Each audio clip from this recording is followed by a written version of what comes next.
I believe that if we are honest with ourselves, that the most fascinating problem in the world is who am I? What do you mean?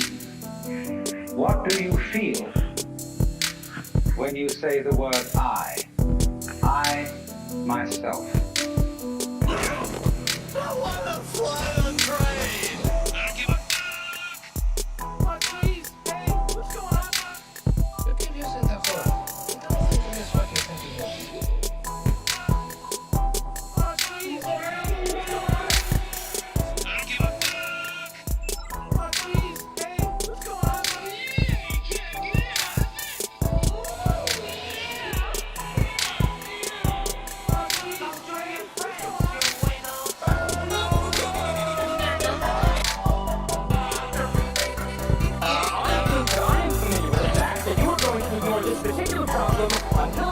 and bites you in the ass. Psych, just kidding. My new catchphrase is, I don't give a fuck. It's asking a lot to believe that the problem is going to fix itself. Guess what, bitch?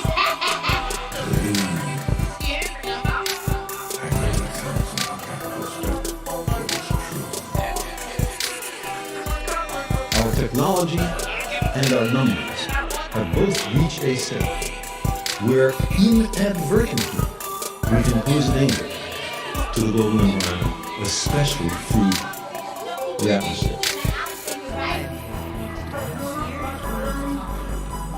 The whales have a 15-foot penis. You a pervert or something? Okay. Now, nobody pretends to understand everything about the global climate. I didn't cut out. You heard me. Google it yourself. There are feedbacks, some of which you warm the earth a little bit, and the tendency will be to further increase the temperature, so-called positive feedback. What I'm saying is the planet's on fucking fire. We choose to go to the moon and just routine and do the other things. Not because they are easy, but because they are hard. Because that goal will serve to organize and measure the best of our energies and skills. Because that challenge is one that we're willing to accept, one we are unwilling to postpone, and one we intend to win.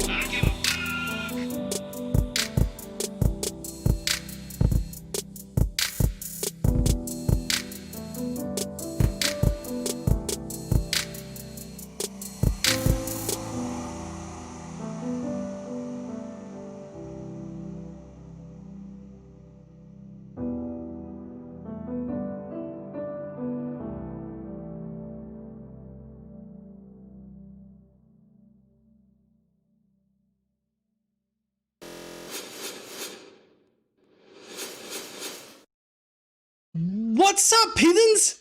How ya doing? Tonight, we're going to be going over J Warner Wallace, and he is going to attempt to defeat an atheist argument. In fact, he's going to attempt to defeat the most common atheist argument against Christianity.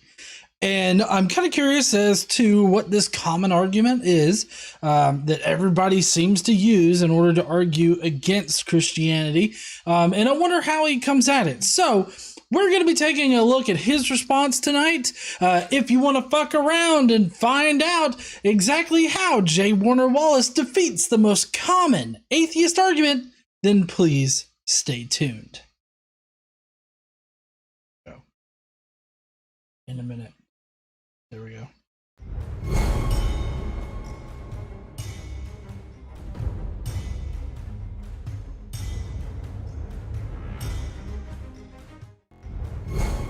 Tired of endlessly spelunking in your wallet to get your debit card so you can pay for your copious amounts of liquor? Then you should consider getting a new extra wallet with quick access to your cash and cards while staying RFID protected by visiting the link in the description for 20% off your very own extra wallet. Hello, I'm Atheist and I don't go anywhere without my extra wallet.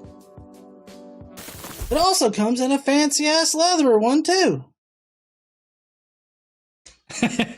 Yes. So if you guys don't know, I have like a little code down below where you can get a little bit off from any extra wallets that you might want to go and get. So visit the link down below and you'll be able to get that discount. Now, just as a reminder tonight, a portion of all the money that we generate here from the Godless Engineer channel goes to a charity each month. Last month, we actually had to call an audible due to some situations that happened, and so last month we are donating about $500 to the Sun Network. The Sun Network is the secular underground network, yeah, right. The secular underground network, and currently they're fundraising to help get a few people out of Afghanistan, and we all know what happened with Afghanistan, a clusterfuck. And so kind of a pop-up situation there, but we're donating $500 to the Sun Network to help get at-risk people out of Afghanistan. So that's what we're doing next month. This month we are doing we called an audible for last month, and we're doing Sun last month, and so this month for August. So for September, aren't we gonna do like or Ida, or I mean, I don't know. We haven't decided yet. We haven't exactly decided yet. Donating this much money only we'll let you know. We're going to be donating to a charity this month. So if you want to help, definitely send a super chat, become a Skeptic Mafia member, or just watch our shows. That also helps. We've already got some great super chats already. We've got Jamie W saying "Making Jesus cry for 64 years." Way to go there, Jamie. Daniel M says, David says good night. He has a pine cone now. Oh, that's pretty awesome there, David. I'm sure that pine cone is pretty cool there, buddy. And then we got Alex Baranowski that said, I just paid $2,700 in student fees, but I'm in a good mood because a new male banded flower mantis is about to be an adult for me, so I get to breed them. Oh, awesome. Daniel M says, David says that's a good charity. He wanted to donate. Aww. Oh, my shirt tonight. So it's a new shirt in the Teespring store. It's probably in the merch shelf down below. This stream is looking way too monetized tonight. But it's certified wokey. So if you want to be a certified wokey, you can go down there and get a shirt. Only secures your seat in hell. Designed by Uhan, by the way. Yes, thank you, hun. Designed by Uhan. Quentin Van Booven says, sending in my weekly tithe. I hope y'all had a good vacation. Yes, we had a great vacation. We were at the beach. We picked up shells. We got some sand. We took pictures of spiders and lizards and stuff. And so it was pretty awesome. We had a good time. Thank you for that there, Quentin. So before we begin tonight, my banjo, or not banjo. Yeah. Oh, yes. Woo! Bear money. Got it. But before we begin tonight, blessed by Christ, ma'am. I do believe we had a birthday sorry. recently, and that would be You are Cadence. Happy birthday to you. Cha cha cha. Cha cha cha broke the fuck. Happy birthday to you. Cha cha cha. Cha cha cha. Happy birthday to Cadence. Happy birthday to you.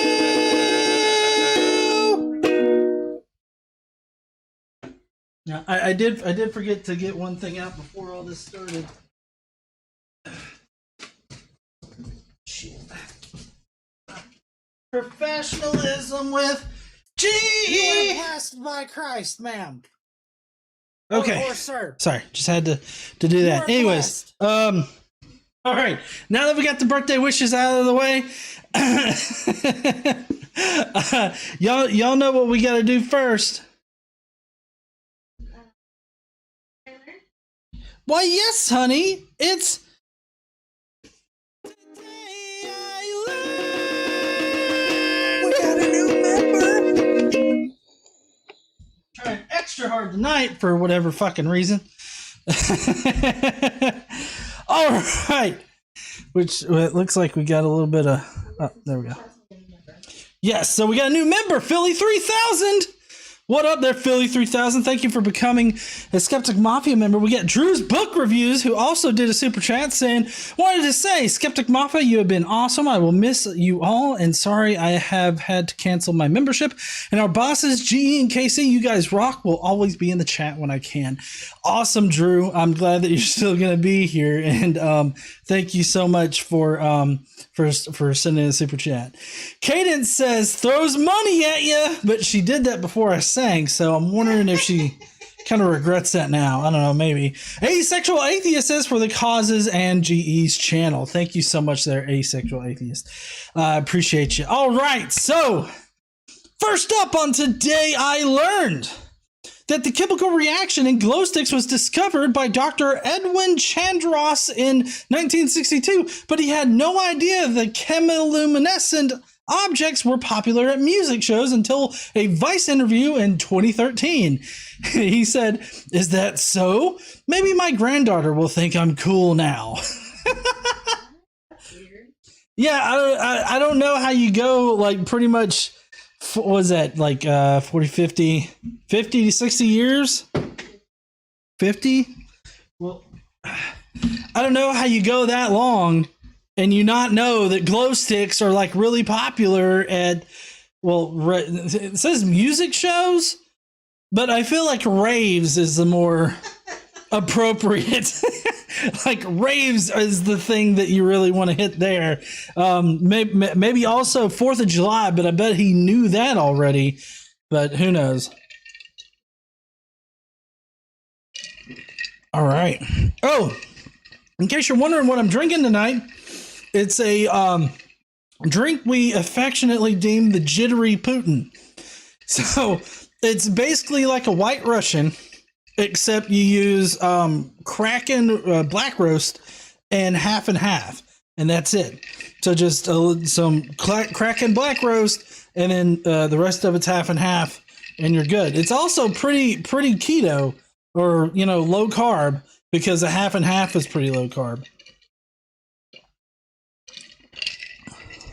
All right. Next on Today I Learned. Today I learned that Kraft single cheese slices were invented when Mr. Kraft wanted to get rid of old cheese, and today do not even qualify as real cheese. Concur.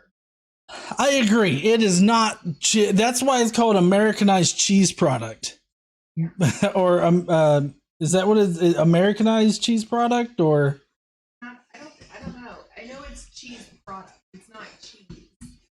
Yeah, it's not cheese. It's definitely not cheese. It's cheese product. I mean, it is made with cheese, but it isn't. Apparently, it does not contain enough cheese to be deemed cheese. So, whatever. But I just thought that was interesting how popular things like that kind of start out, because it's like, I wonder how Kraft singles first start. Like, did they mix some chemicals together and it's like, this kind of resembles cheese. No, it's cheese. It's processed cheese. Like it's just not extra processed. It compiled a little bit longer than normal cheese does. That's all that happened. That is extra processing.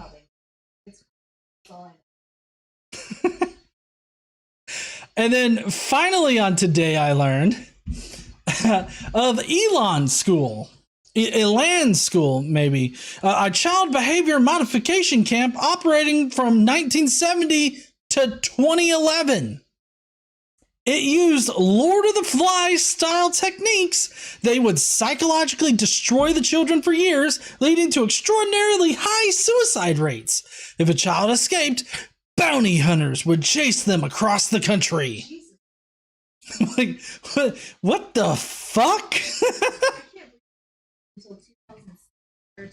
2011. I mean, fuck.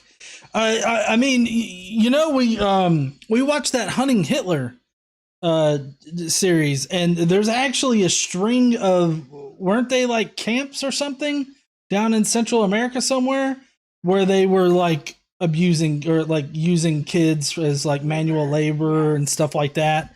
So I mean, these things still exist. It's fucking crazy.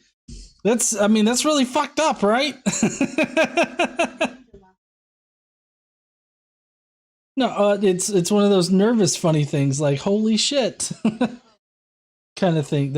I wasn't laughing because it was like ha funny. I mean, it's like, this is uncomfortable. Anyways, oh, you know what's next? That still don't have any kind of animation for or anything like that? Comments of the day. Prepare to facepalm yourself in the next week.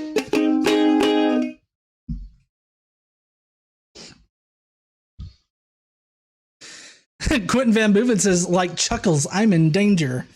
Yeah, that's exactly the kind of chuckles I mean. All right, so I'm gonna go through these comments. A couple of them are actually on the channel. Like this one, Cape Crusader says, "Godless engineer. No wonder your mathematics and engineering is terrible. If you insisted on building a plane, it would certainly plummet to the ground 30 seconds after it had been declared. Rotate! Rotate, motherfucker! Rotate!" That's a barrel roll, but I don't know what the fuck I'm talking about in the first place. You wouldn't, because you don't build planes. Right, honey. I don't build planes. I'm a software engineer. I could write the software for a plane, probably, but I'm not going to build a fucking plane there, genius. I don't understand why he thinks that anything on my channel is related to like mathematics and because this was on a video that was about something religion related, right? It wasn't about like flat earth or anything else. It was about like religion. And so I don't even know why this person felt the need to say this. How would they know about your engineering skill, your math or engineering skills? No wonder your math is terrible. How the fuck would you know? I don't know, honey. I don't know how the fuck they would know. Oh, Philly 3000 is going to help me build a plane. Awesome. All right, so there's that. There's not much to say about that. And then we got Classical Theist over here who says, we need to stop conceding that atheists can live by the same moral standards, as if loving God above all things and rendering him his due honor doesn't count as the most important among them. Okay, so according to this guy, putting God and loving God and everything like that above everything else is the most important moral thing that you can do. It's not being nice to your fellow man. It's not help the old woman across the street. It's not doing anything good for anybody. It's just sucking that God dick. That's the biggest thing that's the most moral thing that you can do. And apparently he wants people to stop conceding that atheists can be just as moral as religious people without sucking that God dick. Wow. That has nothing to do with morality there, bud. I don't want Christian morality either there, hon. It seems a little fucky to me.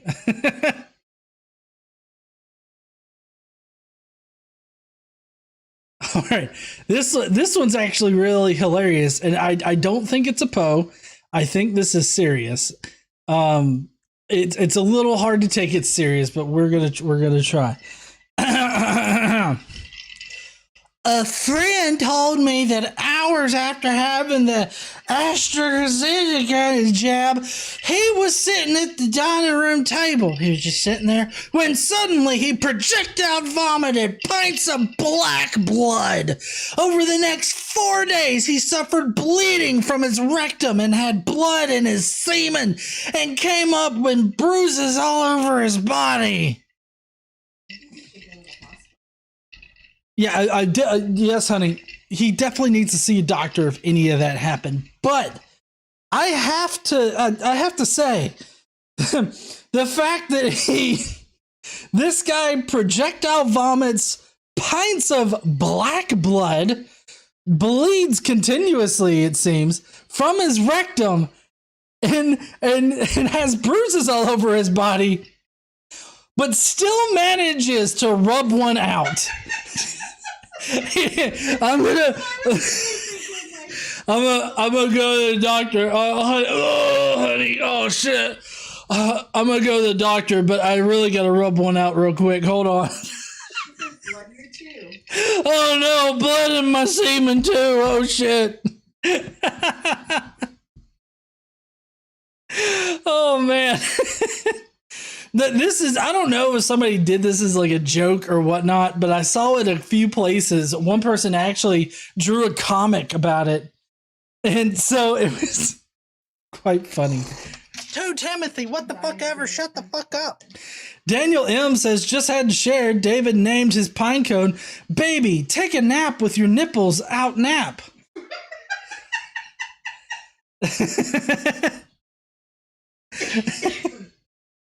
Gonna be oh, that's kind of an odd name there, David. You do you, buddy. Yeah, you do you there, bud. But anyways, so I just have to admire this guy for still being able to rub one out while all of that was happening. And that's really all you got to say, because it didn't really happen. Obviously, this is made up bullshit, but you know, it's still funny as fuck. All right, so this next one's going to be a little bit of a trigger warning for people, maybe, if, you know, concerned with the most recent shit that's happened in Texas. I did want to, I felt like it was kind of important to bring this up very publicly. Okay.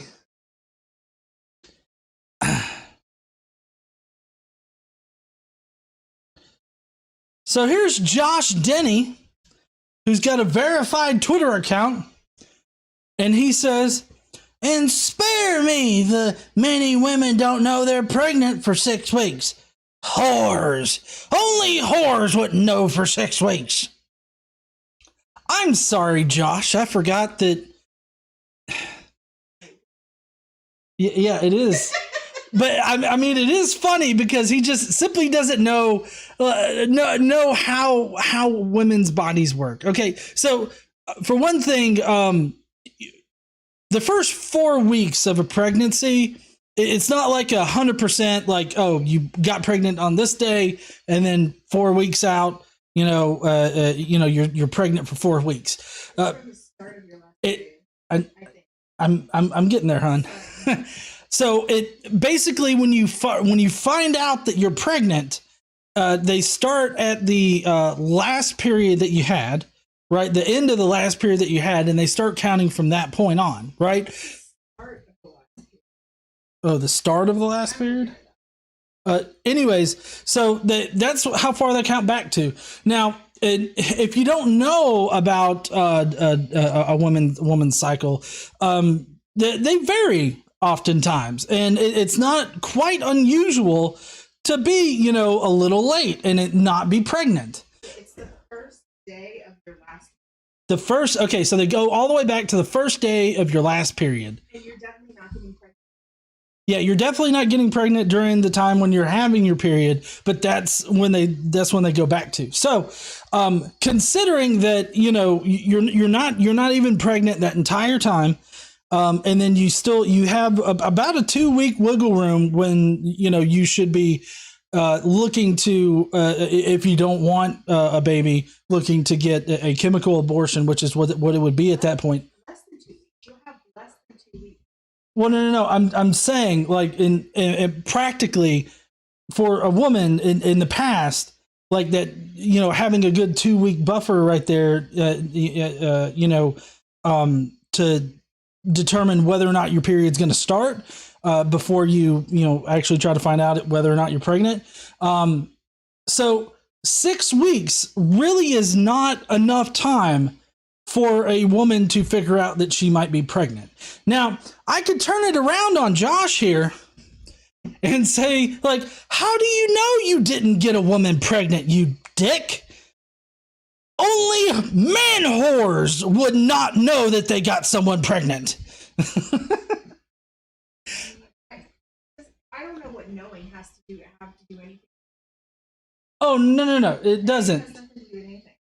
No, I mean, his comment has nothing to do with anything at all that he said. He's just displaying his ignorance of women's anatomy and how a woman's body works. I'm working on it, hun. Thank you. So next we got Dave Lee with the super chat saying, please forgive Josh Denny. He was dizzy after projectile vomiting, bleeding from his rectum and rubbing one out on the way to the emergency room. Oh, man. But yeah, so Josh seems to be a bit of a misogynist and he's a dipshit. So fuck. Casey said, you know who else sucks? David Silverman. I feel like in her head she was like, fuck David Silverman. That's all day. Next up, we got Candace Owens. Oh. And Casey's got Candace Owens on the fuck train too. Candace Owens says, conservatives should not be allowed to take COVID tests even when they are mandated. Rather, we should be given exemption cards. We are too innocent to be made to follow COVID rules. No more testing for conservatives. Exempt us from this fake pandemic, please. It's indecent. Oh. You're too indecent. Indecent? Also, this is the same bitch who tried to get tested, and the owner of the testing place was like, nah, bitch, go to the back out. Yeah, so Candace was denied being tested for COVID. And she was rather pissed off about it, I guess. And maybe she decided that people should just not get tested. Conservatives. But we are too indecent. I feel like I have a different idea of what indecent. No, not indecent proposal. Indecent, not conforming with generally accepted standards of behavior or property. Obscene. We are we're too obscene to be made to follow the COVID rules. I feel like that's actually an apt description of conservatives. They are, I mean, the self-awareness of this post is both at a high rate, at a high level, but also none at all. Because it's like, we should just be exempted from all this because it's fake anyways. And fuck that guy that wouldn't test me.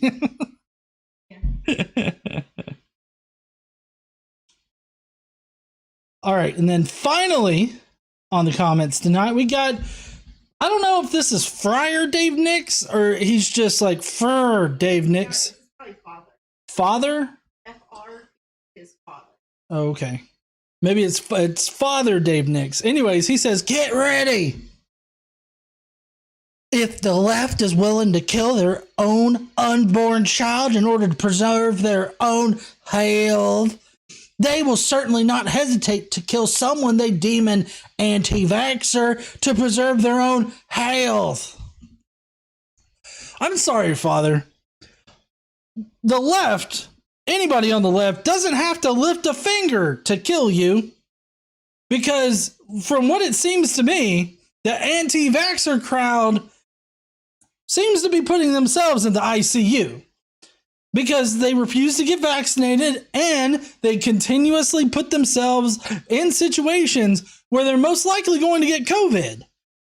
So it seems to me like you're shooting yourself in the foot here by being an anti-vaxxer, anti-masker, just an all-around dipshit.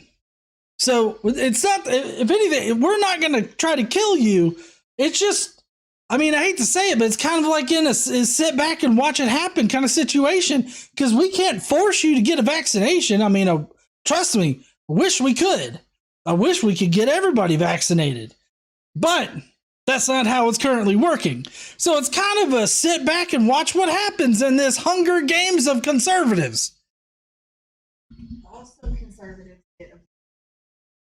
Oh, well. It says the left is killed jokes, so are conservatives. Yes, so Casey pointed out that conservatives also get abortions. But honey, they just want to do it quietly. You know, they want to slip their mistresses and women and all that in the back door so that they can get an abortion, and it's fine as long as nobody knows about it. It's totally fine.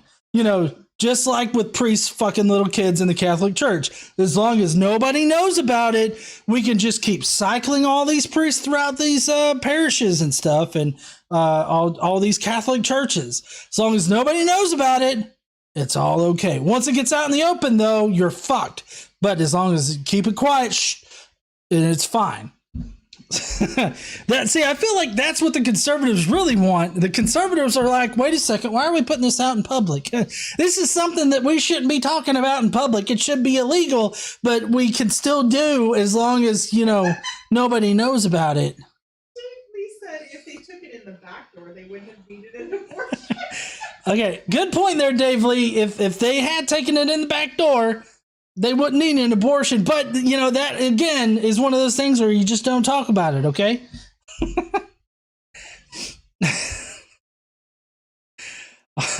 All right. Well, now that we're done with all the comments, y'all know what's next? Yeah, science? TED Talk? TED Talks with Josephus, or shitty ass science. That's right, honey. You're doing good. Woot woot. Shitty ass science. Bring in the hands and some science shit really ain't wrong. Money.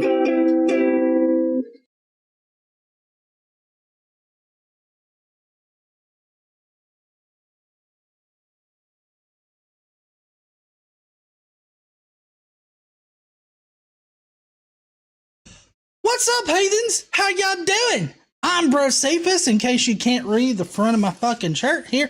We got Jester Lord of Fools that says, pretty sure the statistics say they get more abortions.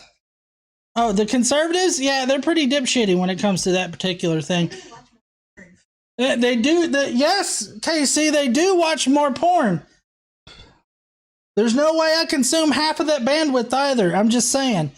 Anyways, so we got a question here. Which HDMI port should I be using for the best results? Okay, listen.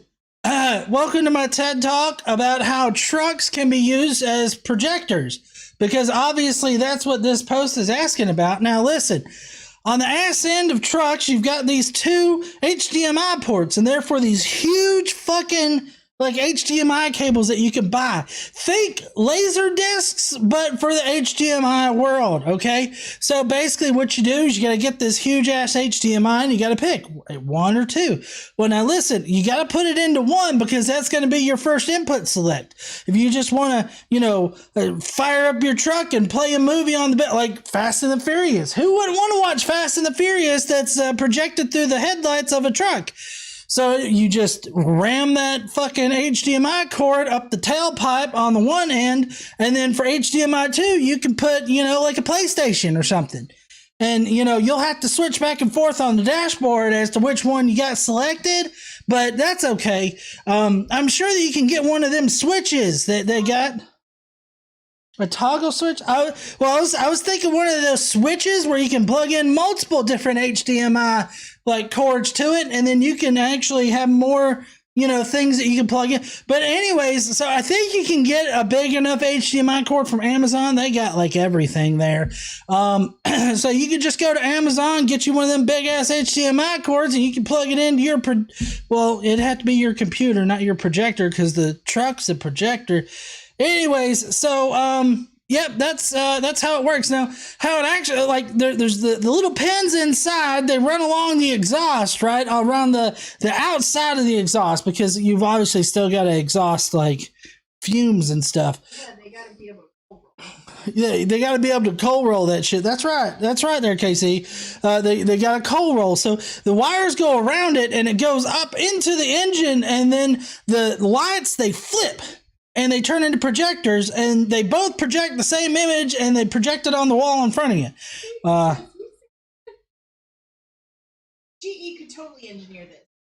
I bet he fucking could. Although it might explode or not rotate or something like that one guy said. So we'll have to declare it spinny. The key is that you have to ground everything through the truck balls. Oh, yeah, you know, she's got a good point. I forgot to mention, truck nuts are an essential part of this system. The truck nuts are what grounds everything in the car to the ether. So you're going to need truck nuts on that car. See, now that's where this guy right here is fucked up, because as you can tell down here, he ain't got no truck nuts. He's just got that one thingy down there. It's kind of like that dangly thingy in the back of your throat. He needs truck nuts. The truck nuts will make this work. That's what's fucking him up. Truck nuts. See? Fuck yeah. All right. So, plug all your shit into HDMI 1. Use HDMI 2 for your game shit. It's that simple. I'm so glad that you guys have me here for another TED Talk. This is more of a tech talk for TED Talks. Anyways, I'm going to be... what are you laughing at over there? You're silly. What? I'm being serious over here. This is a TED Talk. I'm so scared for your serious talk. I got GE's fucking chittery Putin. All right. See, look, drink is fucking drink too. No, he does not like it when you do that. No. All right, well, I'm going to head on out of here. I hope you guys have a nice night making fun of J Warner Wallace and everything like that. He's a dipshit, and if he ever was a detective, he was probably the worst one on the force. That's all I got to say about that. Anyways, I'll see you heathens later. Y'all have a nice night, okay?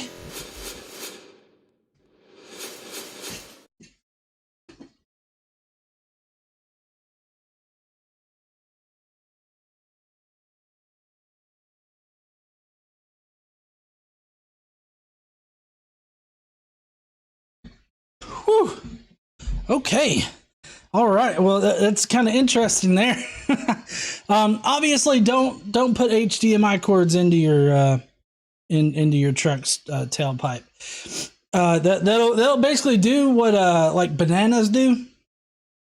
You put bananas in the tailpipe and it causes it to stall out, won't start up.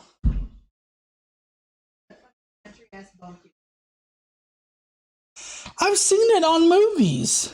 Movies? Beverly Hills Cop. You need to watch better. Beverly Hills Cop is a classic fucking movie. What do you mean better movies? Also, you tell people truck nuts. No, nobody should have truck nuts. Truck nuts are a bad idea. Oh, Christopher says that's been debunked. The whole bananas in the tailpipe thing. I don't fucking know. Like I said, I just saw it in a movie. Obviously, it's true. Obviously, it was true. Yes. Thank you, honey. All right. Well, I may be wrong about bananas in the tailpipe, but I'm probably not going to be wrong about this J Warner Wallace shit tonight. Y'all ready to get into the response video? I'm also not wrong about truck nuts, apparently.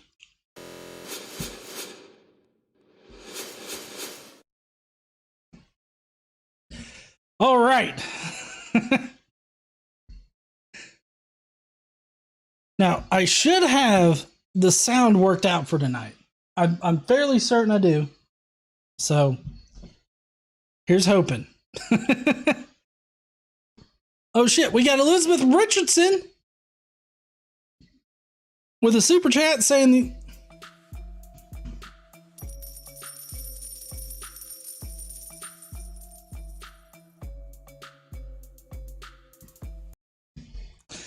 We got Elizabeth Richardson saying, the other day I asked my phone for business hours to the comic store. Didn't want to miss FCBD. I'm not sure what that is. My phone replies, calling easy circumcision. The rabbi called me back that night. Anyway, here's my weekly tithe. I just imagine him calling back like, hey, did you have a circumcision for me to do? No, Rabbi, please don't.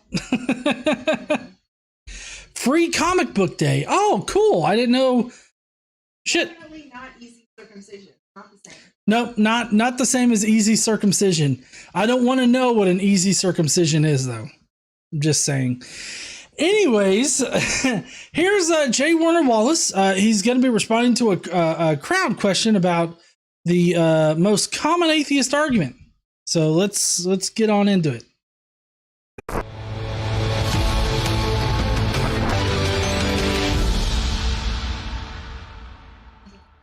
What is the most common argument against Christianity?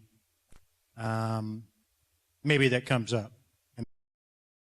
Okay, as an atheist myself and somebody that provides arguments against Christianity, I want to give my own, like, what I think is the most common argument against Christianity. And I feel like the simplest and most common argument against it is no sufficient evidence to prove the claims of the Bible. I feel like that's essentially where you have to start out, is that there's just no good evidence to support anything that the Bible claims. And anything after that point is just sort of like icing on the cake. Like, I mean, anything you come up with after that, it is just added on. Like, it's just extra shit, because if you don't have sufficient evidence for the claims of your book, it doesn't matter like what the internal logic is of the book or anything else. If you don't have sufficient evidence, then you don't have anything, right? So you ain't got shit, motherfucker. No, okay. I'm trying to do this serious and shit. Oh no, you're fine.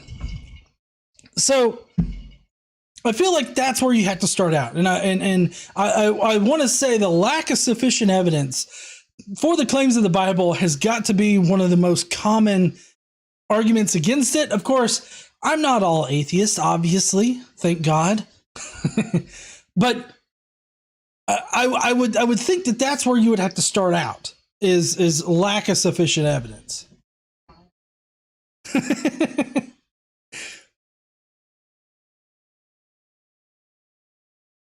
comes up. And maybe both of you. Yeah, what do you think? What's it for you? Well, it's maybe different for you than me. I liked what you said this morning. So I want on how things have shifted. But I think usually on the campus setting with people who are trying to be intellectual and offer the most intellectual objections, it's going to be things that fall under the banner of the problem of evil. And it basically comes down to this. Look, Christians, you say that God is perfect. He's omnipotent, which means he's all powerful. He's omniscient, which means he's all knowing, and that he's omnibenevolent, which means he's all loving. Well, look, if he's all powerful, he'd be able to stop all the pain, evil, and suffering in the world, from natural disasters to Hitler and coronavirus to Ted Bundy or whoever, right? Okay. So we got Satan's little helper, who says, I'm making a video of the top 10 reasons why hell is not that bad. I can see number one reason: Christians aren't there. Well, yeah. So there probably are Christians there if it were to exist. So I'm just talking about the type of Christians that would make it to heaven. So I feel like the problem of evil is a good argument against the internal logic of the Bible, of Christian theology. But still, I don't think that tops lack of sufficient evidence for anything in the Bible, because I mean that hits it before any kind of logic really comes into play. Like internally or logically consistent internally to the theology, I think comes after that. But in any case, the problem of evil. So the way that I use the problem of evil is typically in like moral arguments against Christianity, not really Christianity on the whole or anything like that. I typically bring it up whenever somebody's trying to tell me that you have to have God to be moral, or that the morals come from God, or something like that. Like typically, that's when the problem of evil comes up for me. But the problem of evil and having that discussion with a Christian kind of puts them in a weird position, because if they're going to hold to this idea that this God is omnipresent, omnibenevolent, and omniscient, if they're going to hold to that, then they're going to have to admit, or at least say, that like slavery is good. Like there are certain situations where slavery is a good thing. Like it puts them in the position of having to say that obviously horrible and deplorable shit are good. And it's a very uncomfortable situation whenever you put them there, because they're obviously not going to bend on God being good all the time and all the time. God is good. So they're not going to bend on that. And even in the Bible, God says that he creates evil. So you have to come to terms with the fact that God sometimes does evil and he calls it good. Now, of course, that doesn't make sense to me. Maybe you should quit drinking all that beer, G.E. These two nuckfuts love the moral argument. Yeah, they do. Now, it doesn't make sense to me whatsoever. Like that whole conundrum right there just doesn't make any kind of fucking sense, because obviously there are horrible things in this world, but God allows them to happen because for some reason it's a good thing for them to happen. It's a good thing for kids to be kidnapped and raped and then killed within 48 hours. Like you would have to, as somebody that holds to the position that God is good all the time, and he's omnipresent, and he knows everything, and he's planned all this shit out. He knows it he has foreknowledge of all this. You have to say that shit like that is a good thing that happened. And I feel like that reveals how shitty your position is. I'm not gonna go as far as to say you yourself are a shitty person, because you could be indoctrinated to think this way, and that's not necessarily your fault. But it is a very shitty position to have, and the problem of evil puts Christians, like Christian apologists or anybody that you're discussing this with, in a very uneasy position of having to explain that and having to say that those things are horrible. Oh yeah, that's right. Mother Teresa, suffering brings you closer to God. So obviously there you go. Before we move on, one response that I do get a lot of the times to that is free will. Like God gives us free will, and he can't, he doesn't want to impose his will on us, which totally contradicted by the Old Testament. It's in the Old Testament, God not perfectly, but he elaborates on how to encrust his Ark of the Covenant and how to decorate his temple with like going down to like exact measurements and exactly how much gold to encrust his dildo collection with. Like, he goes through all those things. 2 Timothy, what the fuck ever? Shut the fuck up. He goes through all of those things, and it's just it's ridiculous to say that God doesn't want to impose his will on us. But in any case, if that were the response that I would get, I would point out that God or Jesus or the Holy Spirit or fucking King David popping into existence and punching a pedophile priest in the dick right before he rapes a child and then poofing out of existence is not affecting free will.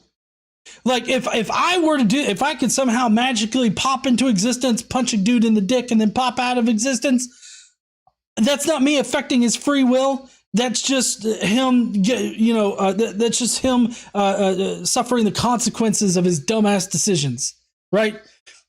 That's not affecting his free will. So God could definitely, because he's done it in the past, he's popped into existence and popped out of existence in order to do something.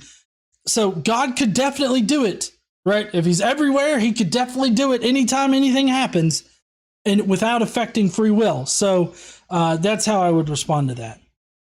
May not be the best response, but I feel like it gets the job done. God would have the power to stop it. And if he's omniscient like you say he is, well, then he's going to have the knowledge how to use his power to stop it. And look, you say he's all loving too, that he's omnibenevolent. Well, then he would want to do it. But look at all this pain, evil, and suffering. So look, Christians, what one isn't he? He can't be all three. He's probably not even any of them. And look, Christians, you say that the definition of God is a maximally great being. Well, if he's not all three of these, then your God doesn't even exist. Well, that's one way you could use the argument. I really don't think that necessarily means that God doesn't exist.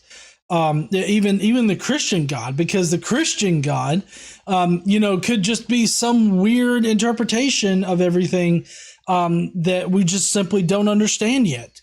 So, I feel like jumping to that conclusion would be a little bit premature, but, I do feel like it comes down to a few things. Either these apologists have to admit that horrible things are sometimes good just because God allows it, or God does not fulfill those three things. I feel like they're put in a position where they got to choose between those two options. There could be more options. I'm just not thinking of them right now. I don't mean to present a false dichotomy here. But I feel like, they get put in that kind of position. So I'm genuinely curious as to, he's obviously not going to go the route that I would want him to go in, but I'm curious to see where he goes. Even exist. Right, so could you see him role playing in front of this high school pastorate over here? I feel that'd be pretty scary, right? So yeah, I've had a lot of conversations with atheists. I can give their arguments better than they can usually. Yeah. But really? I don't know. Maybe you've had that conversation with an atheist before, but I sincerely doubt that you can recite atheist arguments better than atheists themselves. Typically, it never goes that way. I think now Sean McDowell actually did a presentation like that. I don't know if he did a good job or not. Honestly, I couldn't really make it all the way through that video. Maybe I'll sit down and actually watch all the way through it.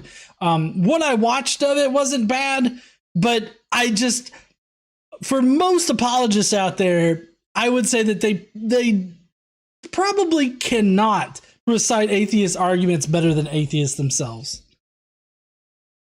Now, as far as like him knowing or him reciting the straw man arguments that he thinks he understands, then I would say, yes, you can repeat the straw man arguments that you create perfectly.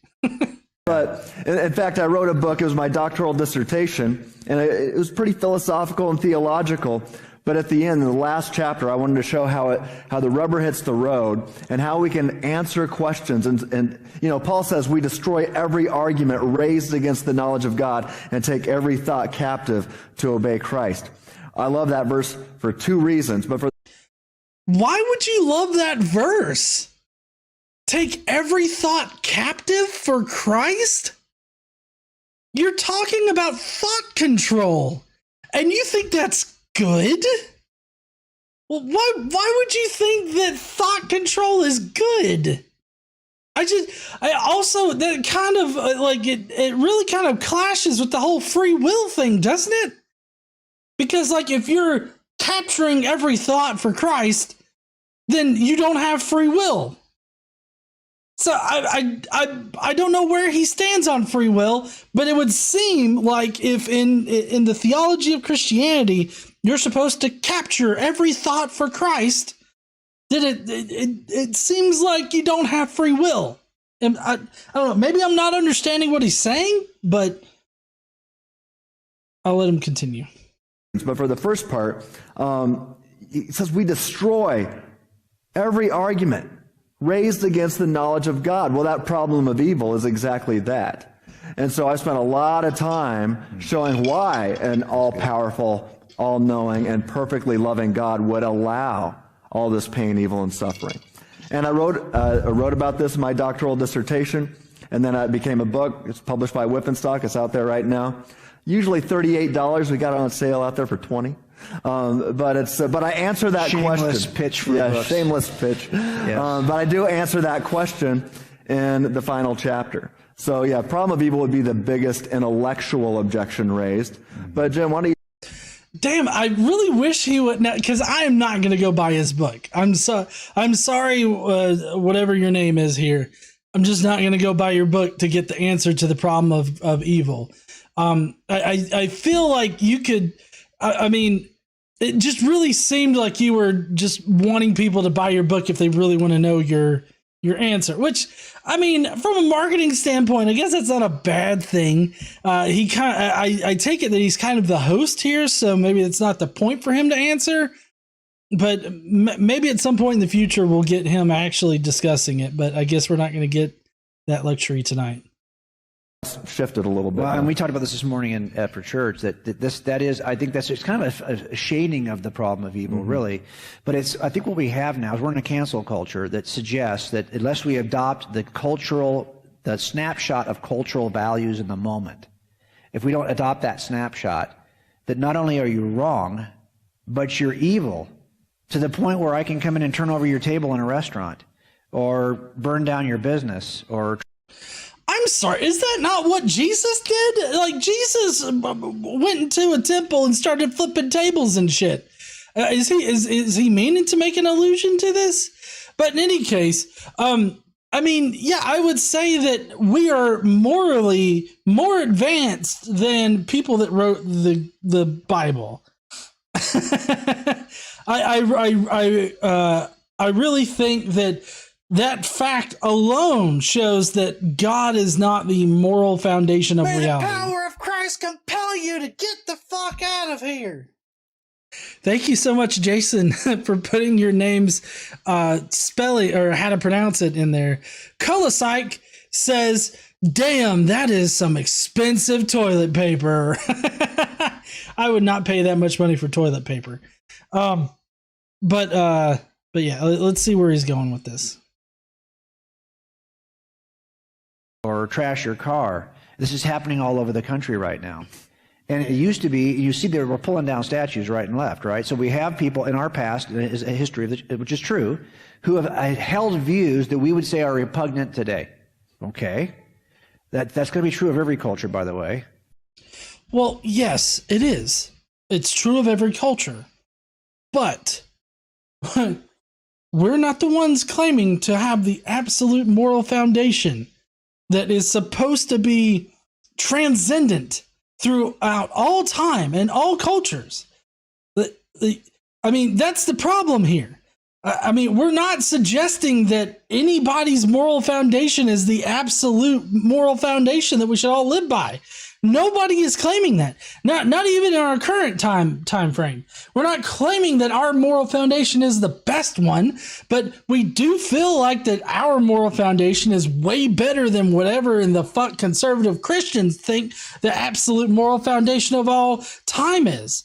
So, I mean, you're really shooting your own self in the foot here by having this particular complaint, because we're not the ones that are saying we have the absolute moral foundation of all history, of all human civilization.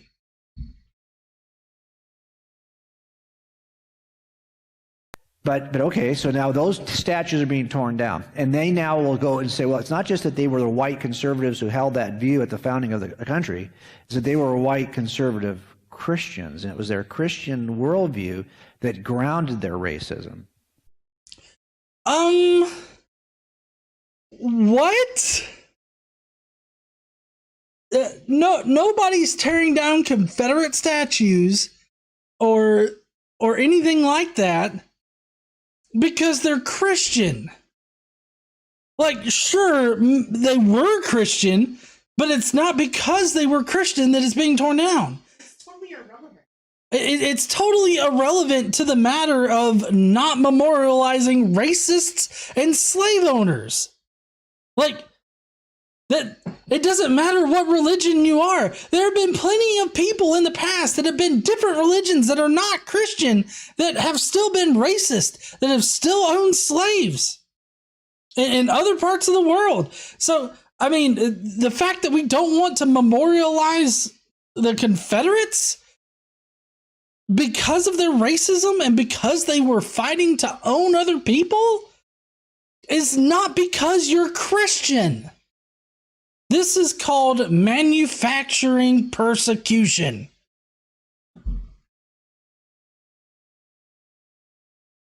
May the power of Christ compel you to get the fuck out of here.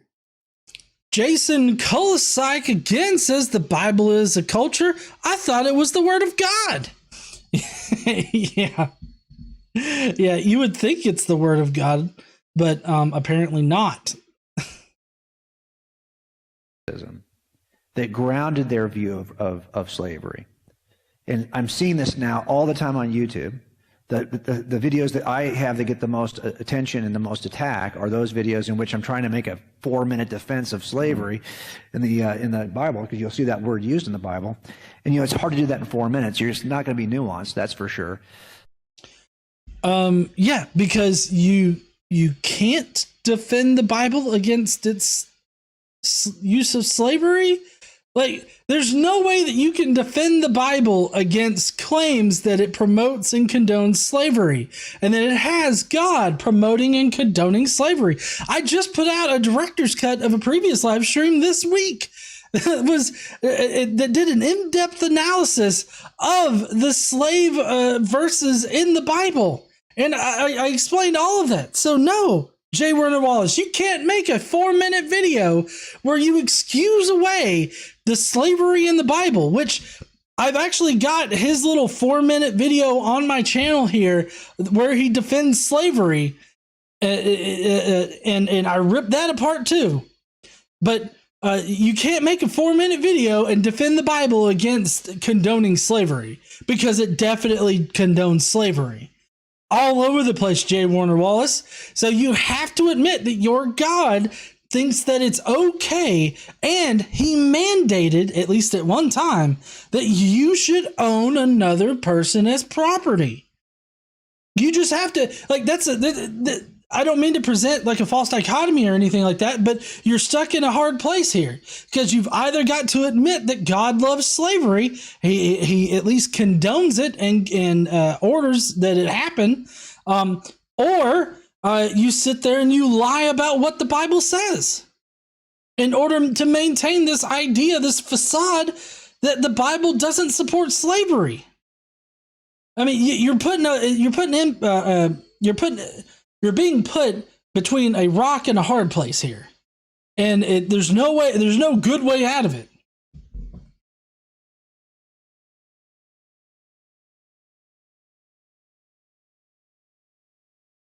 Nuance, that's for sure. So I see this all the time. So what's now happening is that this is a cancelable worldview, because I saw a TikTok video last week in which they were arguing that Jesus uses a racial slur when he tells the Phoenician woman, the woman who comes to him and says that she wants to be, he says, it's, like, we don't want to cast it to dogs. She called her, basically he's suggesting that his describing her as a dog is not a way of testing her faith, which is what it was, but is instead it's a bald-faced racial slur that Jesus is using, that Jesus used. You can see they're kind of heading toward a view that says that Jesus is cancelable in the same way that anyone else who offends the cultural sensibilities is cancelable. Well, I think that, considering that the Bible doesn't relay accurate information about Jesus, I wouldn't exactly take that as like a Jesus is cancelable type of moment. Now, the reason why in that particular instance Jesus called her a dog was because she was of a different, nation. She was of a different people group. And he referenced to her like she was a dog.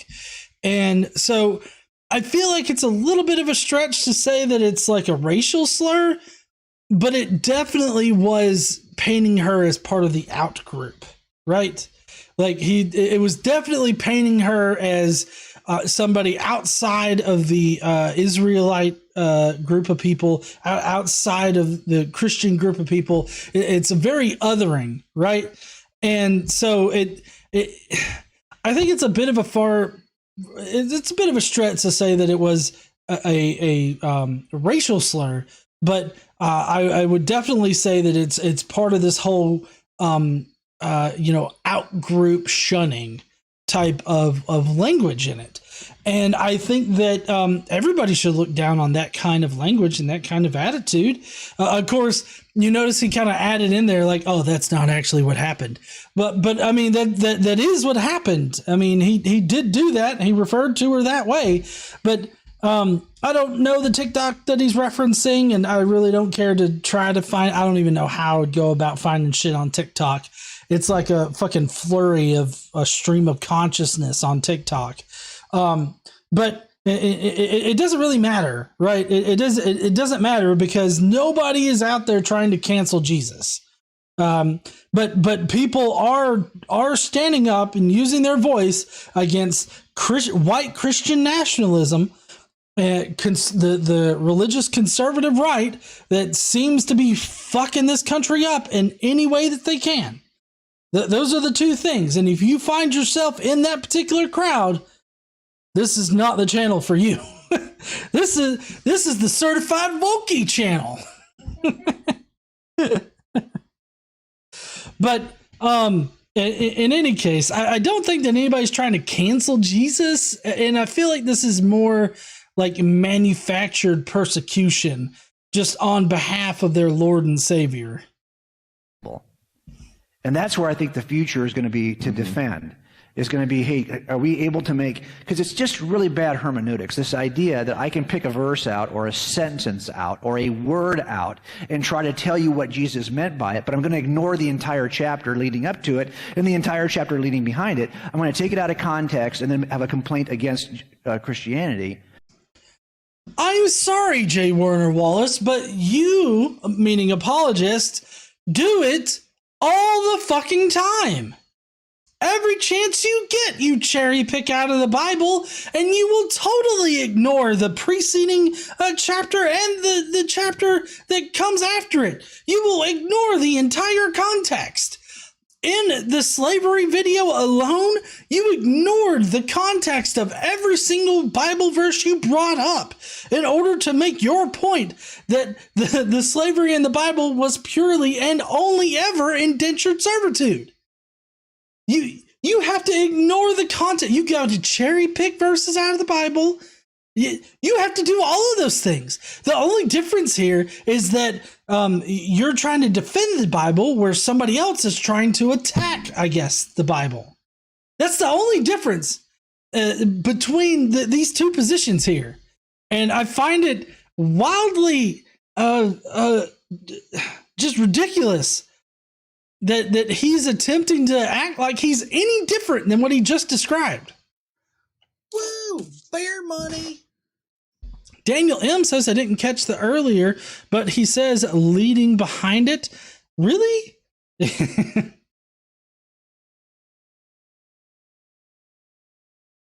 Christianity. Remember, the people who, if you think that Christianity affirms slavery, well, this is why the people who abolished slavery were all secularists who had to explain that the Christianity was wrong. No, actually, the abolitionists were all Christians who said it's time to read the thing in its context. Oh. So the fact is that during the Civil War, leading up to the Civil War, during the Civil War, and even after the Civil War, obviously there were Christians on both sides of things, right? There were Christians that were abolitionists, and there were Christians that totally wanted to own other people as property. And they both used the Bible in order to support their positions. It's not like it's just simply not about whether or not Christians supported or didn't support slavery. It's the fact that the Confederates wanted to own people as slaves, as chattel slaves. And then, of course, there were other people that didn't. And there were still people in the South that didn't agree with owning slaves, but they were stuck in the South, right? So, I mean, he's trying to make it out like Christians were the ones that led, because of their religion, because of how they understood Christianity. That's what compelled them to be abolitionists, because of what they read in the Bible.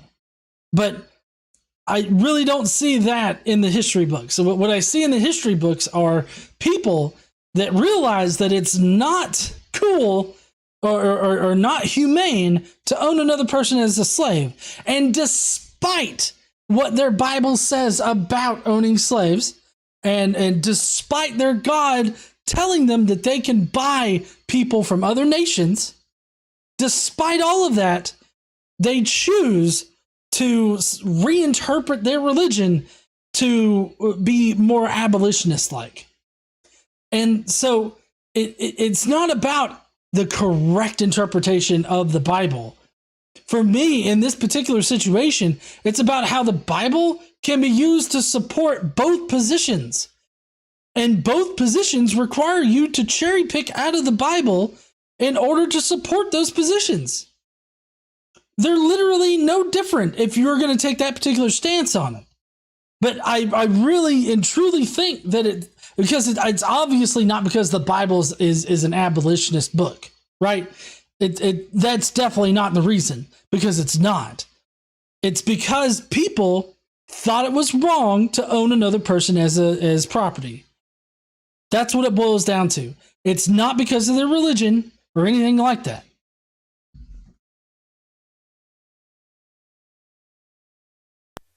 So how could it be that the same document that was used by the abolitionists supposedly supports slavery? Something's not jiving here. What is it? And so I think it's important for us now to be able to make that case to people. That's the new.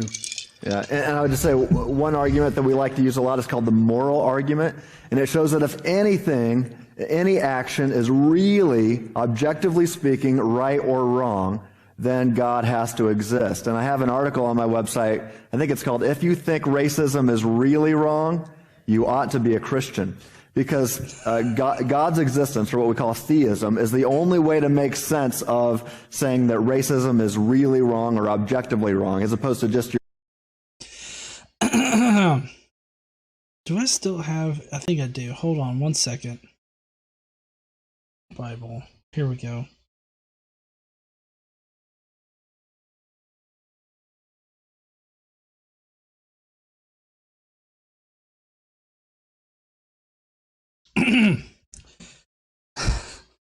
Let me, why don't y'all just come to the pulpit with me, why don't you? I can't believe I still got this in my OBS. All right. Thank you, brothers and sisters, for coming to this church service today.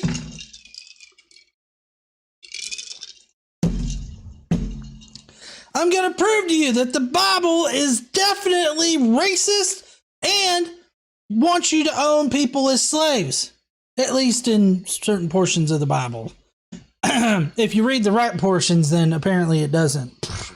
I didn't know that. Anyways, Leviticus 25:44-46, because apparently this apologist that we're looking at tonight has not read this particular fucking section of the Bible.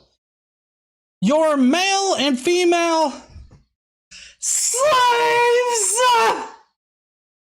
are to come from the nations around you. The power of Christ compel you to get the fuck out of here. Are to come from the nations around you. From them you may buy slaves. You may also buy some of the temporary residents living among you. That would be the immigrants. You know, those people that Trump thinks is, I guess, getting across the border or something. Christians should buy them from within the United States as slave labor. You are blessed by Christ, ma'am. Or sir. You are blessed.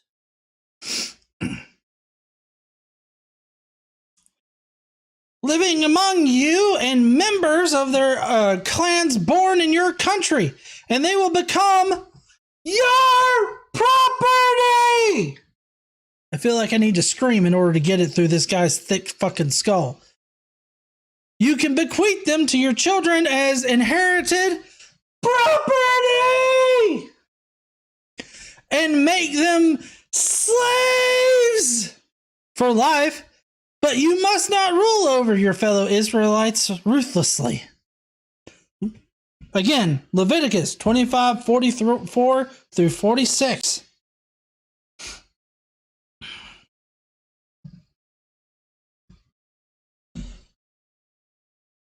So again, if you think that racism and slavery are wrong,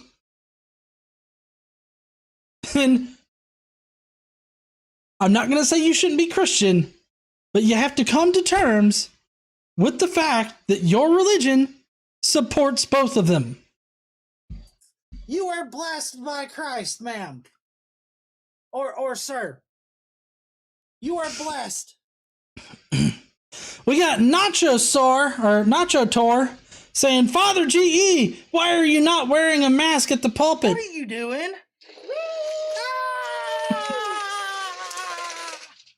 I blew my load. Why are you not wearing a mask at the pulpit? Are you one of those pastors? Well, I mean, I'm not wearing a mask because it's like it's telechurch. That's what it is, telechurch. Brian Blackburn says, hallelujah! Praise Jesus Christ. Christ. Jason Kolsike. Shit. Yeah, Kolosike. Sorry. I'm still getting it there, Jason. Jason Kolosike says, damn, it's like 3D hands reach out from the pulpit. Eric Hemian says, declare rotate! Gotta declare that rotate variable? But you have to come to terms with those things, that the Bible definitely supports being racist, but also it does support owning other people as slaves. Now, you have to understand the history of like races in order to really understand how the Bible supports racism, okay? Because God was totally a racist. He was, if there was a, not necessarily white nationalist, but 2 Timothy, what the fuck ever, shut the fuck up. Not necessarily white nationalist, but, you know, an Israelite nationalist, it's definitely God, okay? So just to sort of give a brief explanation here, race, the idea of race has changed over time. At the particular time that the Bible was written, races are synonymous with just nations or people groups.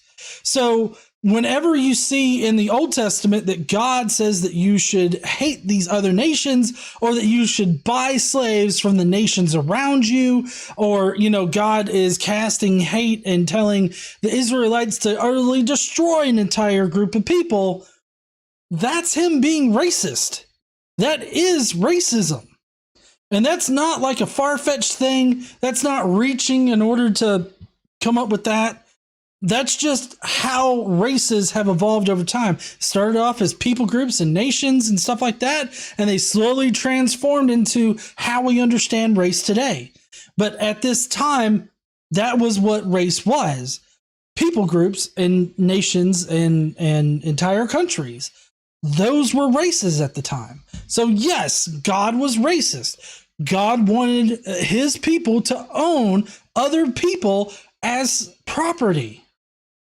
And it's plain as day, too. Let's see, we got Andrea Vinson, who sent a super chat. Thank you so much there, Andrea. All right, let's get back to this shit show.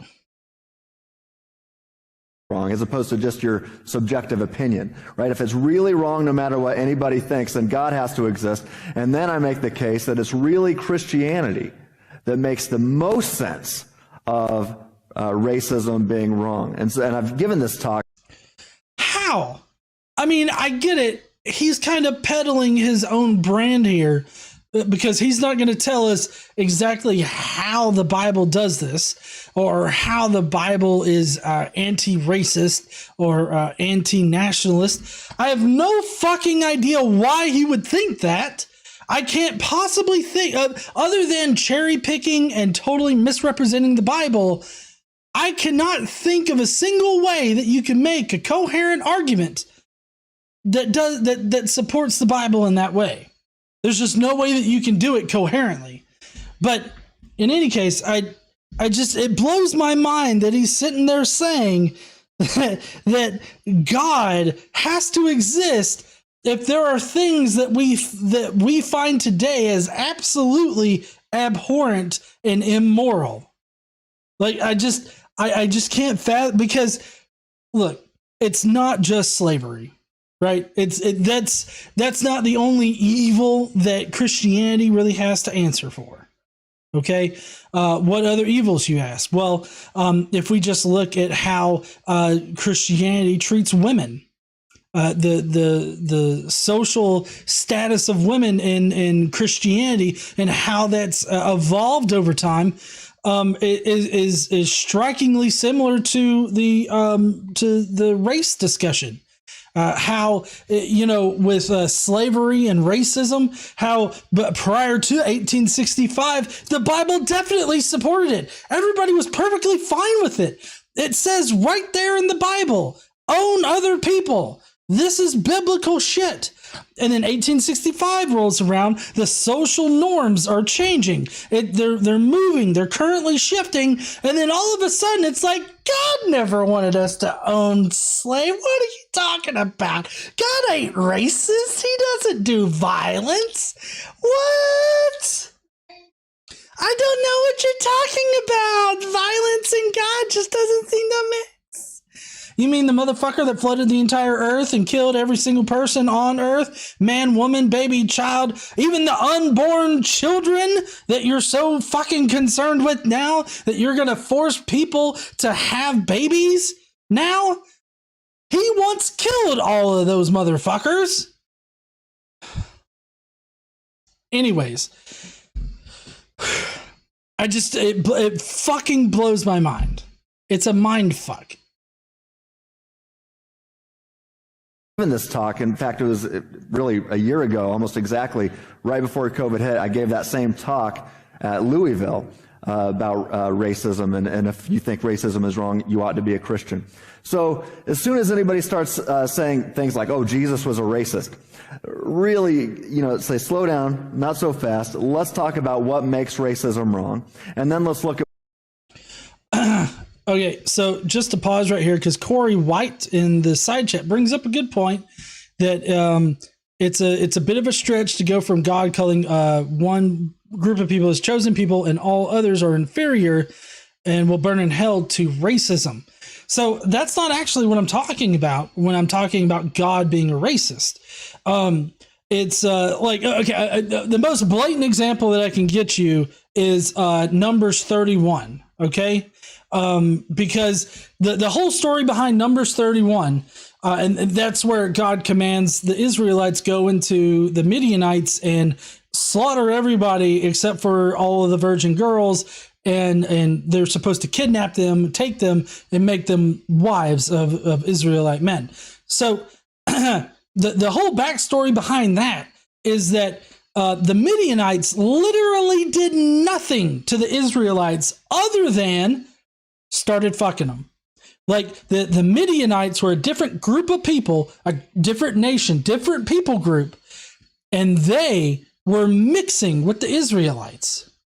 They were fucking them. They were having families. They were intermingling with them, right? Not mixing. Holy fuck! But to get back to it, so the Midianites didn't do anything to the Israelites. And God's like, no, this shit is not going to work for me. You have to not only go and kill all of those people, but you also have to take all of their children. Well, all of their girls that have not that are virgins, right? So that's the kind of shit that I'm talking about when I say that God is racist. Okay, because the Israelites were a race of people, and the Jews now, like, Jew is both a race and a religion at this point. So there were the Jews in this, just to simplify it down, there were the Jews, and then there were the Midianites. God didn't like those two groups mixing, right? They were not to mix. That's the kind of shit that I'm talking about. I'm not talking about the theological, everybody else burns in hell and all this other stuff, because that doesn't come into effect until the New Testament, right? The whole burning in hell and having worms eat your ball sack, that's in the New Testament. I'm talking Old Testament shit.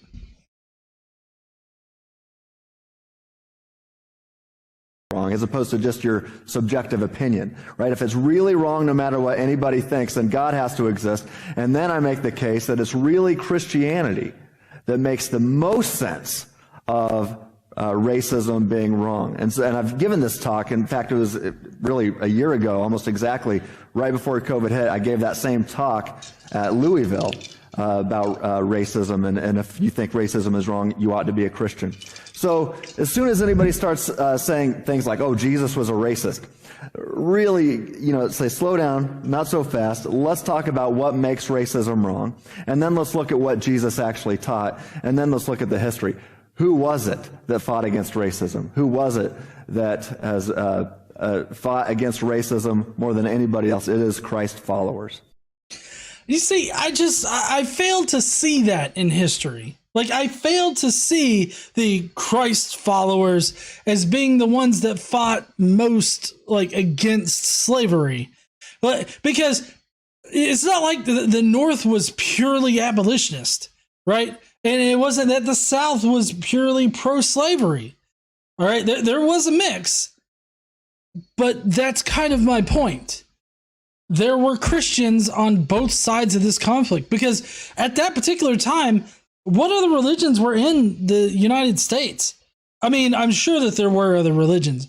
I'm not trying to sound obtuse and think that there weren't other religions that were in the States, but I would say the majority, because it's still even now a majority Christians that are in this nation, although that number is shrinking, by the way.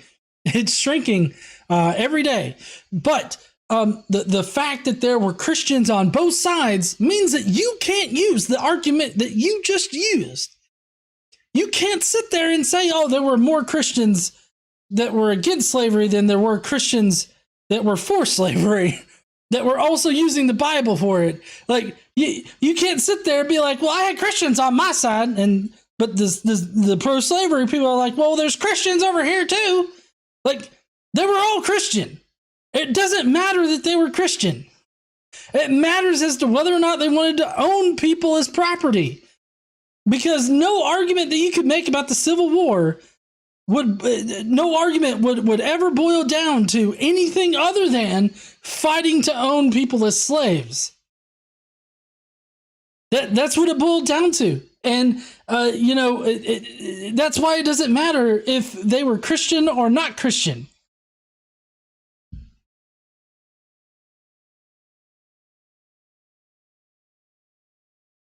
Followers. So yeah, it's again, go to my website, his stuff, search the moral argument, and you can you'll be equipped to have these conversations. You know, it's interesting. If I told you that. So what, as far as the moral argument goes, but I'll let J Warner Wallace talk here in a second. But as far as the moral argument goes, the reason why the moral argument is such a bad argument is because within Christianity, you have an ever-changing moral foundation. Every time the social norms of a civilization change, the interpretations of the religions within that society, within that civilization, also change. The same thing has happened to Christianity when the social norms surrounding how women are treated, or slavery, or races, or LGBTQ community, any of those marginalized groups. Anytime the social norms around them have changed, Christianity, albeit they were kicking and screaming the entire time, has also changed with the social norms. Because the Christianity that J Warner Wallace thinks is Christianity now is totally different than the Christianity that existed 200 years ago or more. It's just, it's totally different. Oh, and to address Corey White in the side chat, it's totally okay, man. I get that you were being sarcastic now, but I could totally see somebody using that as like a legitimate, like, that's a bit of a stretch. Like, it made sense to me to say like, that's a stretch. So I thought that it would behoove me to clarify what I meant. So I appreciate that. Interesting. If I told you that I needed you to buy a particular cat food, I wouldn't have to tell you where to go to get it. You already know where to go to get cat food online. If you're buying cat food online, maybe you just buy it at the store. But I know there's certain things I don't need to tell Susie that she can find that on Amazon and on Costco, because she's interested in those things, and so she's already looked for them. What we want to do is to get you so interested that you already know the 5 websites you would go to parse out that argument, because you've been thinking about this for years. You already know. I don't have to teach you how to do some searches. We shouldn't really have to even teach you how to do these, right? Woo, this is fair money. Daniel M says, hell, not even 200 years ago. It's different from 20 years ago. That's right there, Daniel. Good point. This is the most important stuff. As C.S. Lewis said, it's either, if this is true, it's of ultimate importance. If it's false, it's of no importance. But the one thing it cannot be is moderately important. It's either of ultimate importance or of no importance. So we ought to be like, yeah, I know how to answer that, because this is of ultimate importance. Right? This is the biggest thing that I can think about. Right? I mean, what? Yeah. So I feel like this is him just pumping up his own, like, I guess, job. Because I feel like he's artificially inflating how important his job is. Because he's trying to make this whole conversation over whether or not God is the ultimate source of morality or morals in general. Him saying that should be the most important question, or God in general should be the most important question. I feel like that's just one, trying to make his job look even more important than it really is. And 2, it goes back to the whole capture every thought for Christ. Like, and hearkening back to in the comments tonight, where the guy said that, sucking God dick is the most important thing that you could ever do, is the most moral thing that you could do. I mean, hearkening back to all that, I feel like it has roots there as well. Right? This is the biggest thing that I can think about. Right? That's part of what we're trying to do, is help you just kind of kickstart this process that'll get you. Look, we have don't tell me you don't have disposable time. We have we're empty nesters now. We have disposable time. We spend that time eating most of the time, or running, and we dance every night. And then we have the end of the day, sometimes we're like, we got an extra hour. You want to watch something? Well, now we're like, okay, we could. But we usually end up back in the book of Acts or someplace, geeking out over the stuff that we think has ultimate importance. So it's about where we're spending our disposable time. Okay, and that's it. Disposable time. I don't know who has that kind of disposable time that they want to bother themselves with J Warner Wallace shit, but there are people out there that do. All right, let's head back over to the main camera here. Well, that's going to be it for his video tonight. I really appreciate everybody coming out. Needless to say, I'm very unimpressed with both of their answers. Obviously, the one guy was really just pushing his own brand, pushing people to buy his book, and visit his website and all this other stuff. J Warner Wallace didn't offer anything any better other than just to say that the Bible doesn't condone all the horrible shit that people say it condones when it really does. And he obviously doesn't have a problem with the problem of evil. I feel like it puts them in a difficult position. John Gavin with the super chat saying, "Keep up the good work, GE." Definitely will. Not an empty nester yet, but I still got time. You should quit drinking all that beer, GE.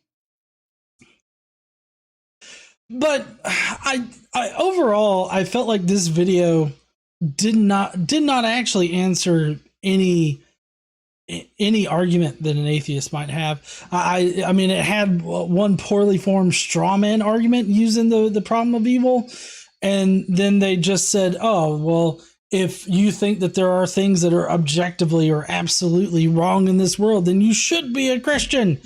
And it amazes me that he said that. So it's really just crazy. Anyways, I appreciate everybody coming out tonight. If you will, please go down below. Let me know what you think in the comments down there. I try to go through the comments and respond to some people in there. So definitely go down there in the comments and let me know what you think. And while you're down there, why don't you smash that like button and subscribe if you like this kind of content.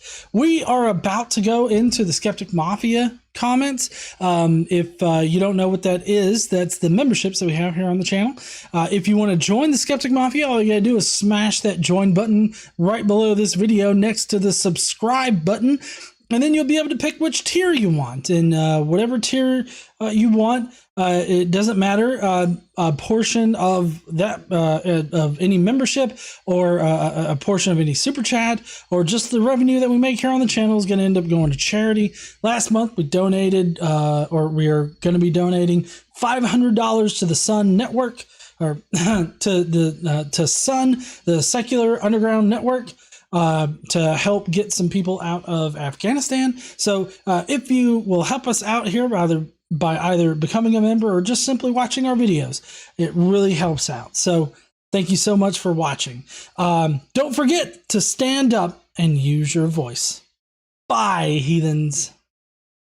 But don't go, because we have Skeptic Mafia comments. If you guys don't know what the Skeptic Mafia comments are, every week when we do these live streams, I allow the Skeptic Mafia to watch the video that we're going to be reviewing and make comments on it. And so that's what we're going to be going through right now, are the comments to that. Good. Thank you, honey. All right, let's see. Let me get this all nice and set up.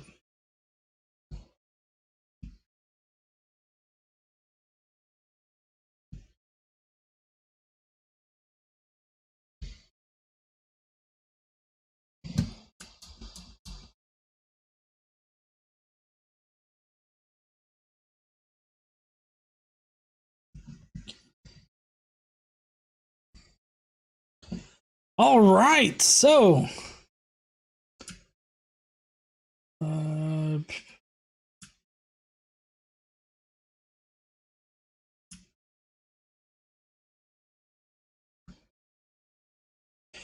all right, so first up we've got Command Cyborg, who says, "I hope this Mr. Detective guy used a better standard of evidence when he worked for the police." He didn't. Jonathan Hanachek just put a whole bunch of our custom emojis that you get by becoming a Skeptic Mafia member, including the fail whale, the whale peen, the ding, Skeptic ding bell, and KC's WTF face. And he says, "Hi, KC and GE." Then we've got Then we got Jester, Lord of Fools, who says, "You want to know how to solve the problem of evil? Pay me $30 and you can find out by reading my whole book, Debunked a Gotcha Question, debunked gotcha question, rinse, repeat, ad nauseum. Christians have been at this forefront of fighting for racial equality, despite the fact that your eyes will tell you the opposite is true. When you look outside and see those Christians crying about treating people equally all day, every day, as they burn the world to the ground. Honestly, I feel like they're mostly concerned with just being, treated like a special group, a special class of people. Like, that's what they're really, reveling over, is the fact that they're not treated special anymore. They're not given special privileges. At least that's what it seems to me. Polly Pocket says, "What's up, heathens? How y'all doing? Giving glory and honor to G and KC and all the mafiosos. Lol. When they whine like this, it makes me wonder how they would handle it if actual bad things happen to them. Anyway, old dude built an army of straw men." Thank you, Polly. And we got Dave Lee, who says, "They always seem to do well when they don't have people with opposing views around to discuss shit. On the three omnis versus evil, which I presume is their straw man, answer to the video title, Mr. Homicide Detective says people are shaming the problem of evil." What the fuck? Got Isaiah 45:7, bro? Isaiah 45:7 is a good one to know, because that's the one where God says that he creates both the light and the dark, good and evil. He then goes into a vague rambling of, "We're into cancel culture, tables overturned, and businesses are being burned down. It's happening all over the country." Really? What the fuck is that Trinity Omni motherfucker when Christians are being persecuted? Ha ha ha. Not to be outdone, Mr. How many times can I say doctoral dissertation wants to make clear that he, just like Mr. Homicide Detective, really, really holds himself in high regard. He wrote a book, you see, and he wants you to buy it. If it's so good, why is it 48% off in the other room? I would have thought the biggest complaint about Christianity was, "We don't believe your God exists." That's true. Thank you, Dave Lee. Appreciate you. We got Quentin Van Boeven, who says, "I never heard them address the argument itself." Neither did I. We dance around it, throw in the obligatory plug that all these types of things have. In a way, they really just said a lot about nothing. I agree there, Quentin. Then we got Michael W. Roble, who says, "Back from vacation and tormenting us with one of the worst already. Jerkwad Warner Wallace, the former detective. Yes, the Christian abolitionists used the Bible, but the slavery supporters more righteously used it to support their position. After all, everything that work of fantasy says about slavery is in their favor. As far as canceling Jesus goes, how do you cancel a myth? About all you can do is make the myth sound more absurd than it already seems, since a myth isn't true to begin with. Button the like smash. Oh, and fuck Texas Republicans and the jackasses they wrote in on. Fuck yeah, Michael, I'm right there fucking with you."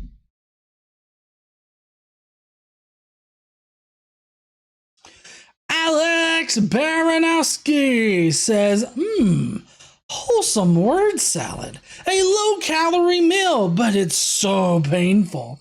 Then the egghead plugs his book. Can we do what Surus does in response to plugs? Oh shit, I don't know what Surus does in response to plugs. I should probably ask him. I'm going to go ahead and allow it. I'm sure whatever Surus does on his channel is probably fine here. Then we see J Warner Wallace play with his little earpiece thingy. He definitely was fucking with it a lot. Did he make an argument from TikTok? What someone says on TikTok is not a good metric for what is true. Good point.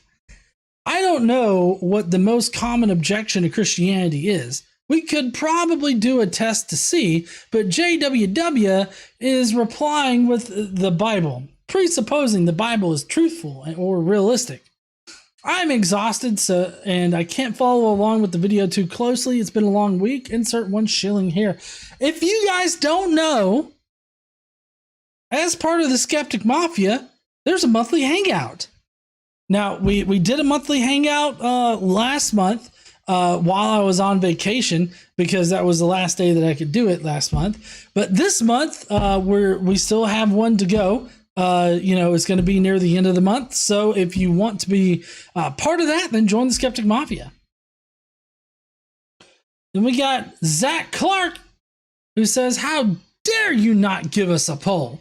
Oh, I missed out. One of the perks of being part of Skeptic Mafia is I put out a poll where the Skeptic Mafia can pick the video that we go over. And I didn't give them the option this week. I just picked a video. So that's why I'm going to hell now. Just kidding. Y'all are great. Hope you're doing well, and everyone else, join us here in the Skeptic Mafia so that you too can vote on the videos each week. That's KC's money. Jester Lord of Fools gave you some money there, honey. Wizard of Oz says, "Is this an infomercial?" It kind of felt like it, didn't it? I can just see J Warner Wallace coming in like this. "Hi, I'm J Warner Wallace. Have you ever been put in an uncomfortable situation where you've got to choose between saying that God is omnibenevolent and God doesn't suggest that people should own people as slaves? Buy my book, read my website. This bald fuck over here, he's got both of those things too. Buy our shit. We're more important than we think."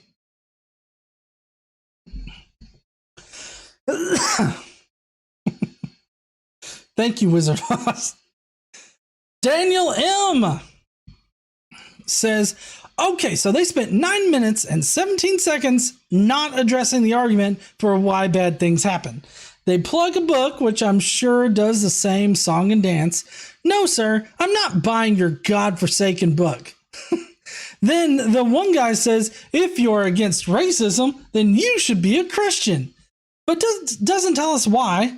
Look at the fucking website. I'm not going to do a whole lot I'm not going to do a whole lot of not that as well. This sounded very much to me like one of those live a better, more fulfilled with these 120 secret seminars. The ones where people waste people's time with endless lectures and everyone leaves without one fucking secret and more broke than they went in. I highly doubt either of those twats ever had a real conversation with an atheist. If they did, the most common argument would be, wait for it, there's no fucking evidence. Answer that, asswads. Join the Skeptic Mafia and play the whale schlong. Hang out and help people. Also, you can listen to the podcast where GE and KC talk about crazier and more stupid people than these morons. Fuck yeah, everybody. Have a great weekend. Just in case GE is sauced by the time he reads this, I said, yeah, lol.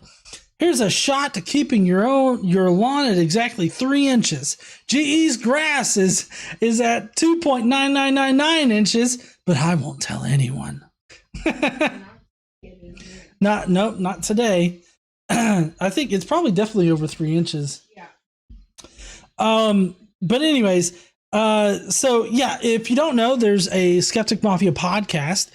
Sometimes I put clips on the channel from the podcasts, but the podcasts generally go about an hour long, and I typically only post about 10 minutes or so of a segment. So if you want to see some of the crazier videos that definitely are not going to be advertiser friendly on this channel, then you'll have to join the Skeptic Mafia podcast. You should quit drinking all that beer, G. Next, we got the Atheist Ball Coach, who says, yes, many Christians fought against slavery. The problem is, it was also primarily Christians who fought to preserve slavery, and it was devout Christians who created the racist groups like the KKK. You know, that's a really good point right there. Every time the KKK gets brought up in this context, I think of that one picture where the KKK is standing in front of it, and it says Jesus saves across the back. And it's like, what the fuck are you talking about? They're not Christian. Those guys are crazy. Oh, they are? Probably. Yep. That turtle's friends with everybody. Then we got Uhan Roderick, who says, all I hear is a bunch of whiny babies. Oh no, they want to cancel Jesus. If your deity can't avoid cancel culture, you have a pretty weak deity. And so y'all should get certified wokey shit. Thought there was nothing that could be more powerful than Jesus/Yahweh. Well, it seems not. The voices of the people can easily topple your deity. This whole thing was full of tired, generic buzzwords, talking points, and straw men. Yawn! Smash the buttons, or Jesus will cancel you. You know, it's kind of funny coming, because I'm fairly certain that J Warner Wallace is a conservative Christian. I mean, he seems to be arguing on their side, at least.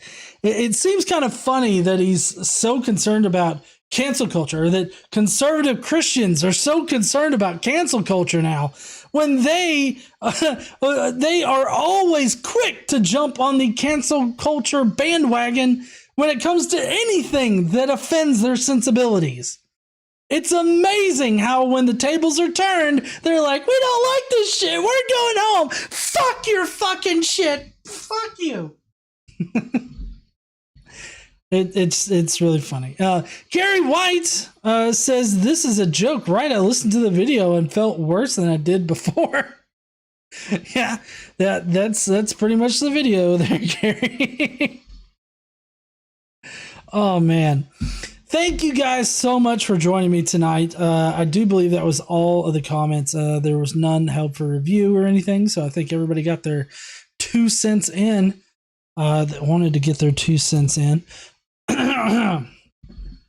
We got hot, fresh, new videos next week. We're probably going to have some mythicism on the channel next week. We're also going to have a pastor that's going to try to inform us as to why people become atheists in the first place. So that's what's going to be happening next week. Got a couple super chats here from Alex Baranowski. Oh, wait, let's see. We got a few super chats here. So we got Jane Pewsecker, who says, I compared Numbers 31 to Ezra 9. Seems to be slightly more racist than Numbers 31. What are your thoughts on the two verses? I'm not sure about Ezra 9. I'll have to read that and get back to you there, Jane. But Ezra 9 seems to be. I'll have to see about that with the Ezra 9. Huh? It's probably just the whole chapter. Yeah. Okay, she said verse. What are your thoughts on the 2 verses? Oh. I figured she just meant all the verses in the chapter. Jester Lord of Fools says, if they plug you, pause then them and do your own plug. Yeah. Well, I hope that me infused, like me, I really didn't mean it to be all like, a product spotlight tonight, because I did the extra thing, and then there was me pointing out my shirt, and then the guys in the fucking video were like, hey, I got a book out there, it's on sale right now. He's got a book too. It's not on sale, but it's better than mine. We got websites, go there, click on ads. Alex Baranowski says, should I do something productive after the stream or spend the next 3 hours on TikTok? If nobody else sends a super chat after this, I'll be on TikTok. Oh, Vanta Blue says, gotta save Alex from TikTok. Alex saved by the super chat. Anyways, so that's gonna be our show tonight. Really appreciate everybody being here. Really appreciate everybody giving us their thoughts in the side chat. I normally go through this a little bit, but I need to go and get Xander to bed.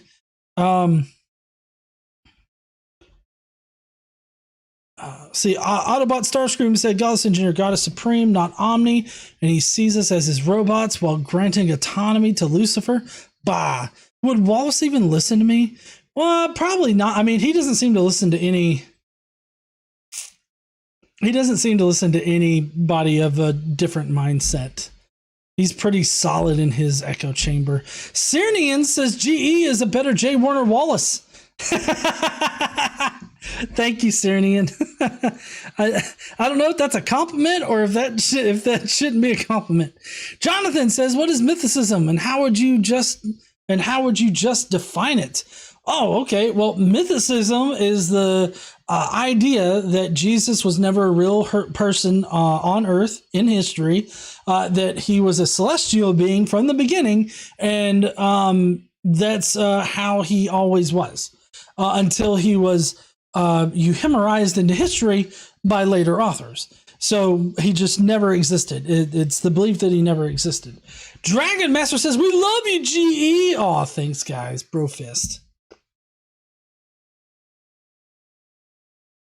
Oh, Syrian says, "I did not say that."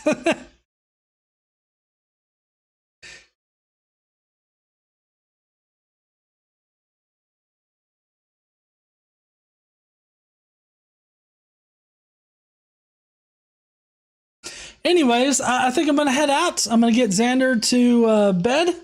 And I guess I'll see you heathens later. Don't forget to stand up and use your voice. Bye, heathens.